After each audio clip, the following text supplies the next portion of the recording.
Hey everybody, it's Jason Blaha here. And once again, it is time to continue the How to Spot a Real Natty series as opposed to the fake Natty series, because people seem to really have liked this last time I did this. Alright, today I want to feature none other than Omar Isuf. Alright, a lot of you know Omar is a popular YouTuber, and I have said in the past that pretty much everyone on YouTube is a fake Natty with very few exceptions. Let's give you the exception, one of the exceptions here. Omar Isuf is one of the exceptions in my opinion. I'm not saying this means 100% that he's Natty. I'm just saying that it's very likely that he is Natty. There's a strong possibility. It is within the realm of believability.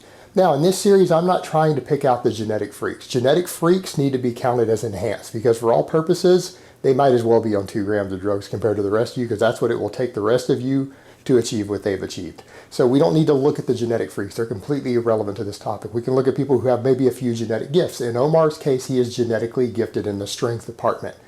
He has good leverages, probably really good insertions of his tendons for certain strength leverages, and a very large distribution of fast twitch muscle fibers. But overall, his size and the way that he looks is within the realm of believability for being drug-free. He is normally around, he's 5'10", he normally sits around 180 pounds. I know he's been higher and lower than that, but that's about when he seems to be about 10% body fat from what I can tell.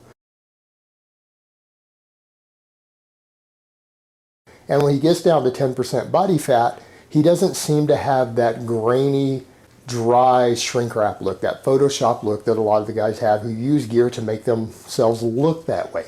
He doesn't seem to be using those things, and he trains very intelligently. He trains with very heavy workloads, and if he were using gear, he would be bigger than he is, or he would be recompositioning faster. He would simply have less fat if he was not eating enough and staying at that same weight. He would rip down leaner and grow, because he trains really hard, he trains really intelligently, and that's the other point I want to get to.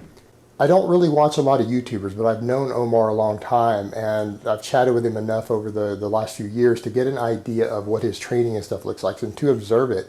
And to be honest, I'm pretty impressed with how he trains. His training is very well thought out, it's very intelligent. He understands the importance of strength and power for gaining size in guys who aren't on drugs. That is a critical thing.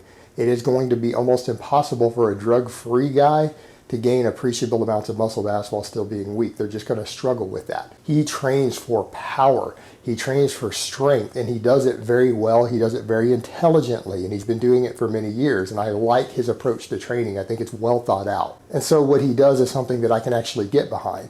And then to come and finish it off, he manages to make himself look pretty good by then finishing things off with aesthetics-related movements. He comes in and he does the curls and the tricep extensions and the lateral raises and things to take those show muscles that might not be getting quite as much development as a lot of guys would want, and he goes ahead and builds those up after he's done all the real work. And for someone who's doing what he's doing on YouTube, who wants to be strong, wants to be fit, wants to be healthy, but still look pretty good all on top of it, I think he strikes a really good balance in his training for achieving those, and I have to give him props for that. His training is well thought out, and it is a good example of how someone needs to train if they want to reach their maximum potential while staying drug-free. And they want to be fit, they want to be healthy, they want to be big, they want to be lean, within a realm that is achievable by someone without amazing genetics and without using drugs. And I think he is a very, very good example for us to use on how to spot a true Natty and then look at what they're doing, and maybe guys who decide they want to be Natty also themselves, who don't have amazing genetics, something that they could replicate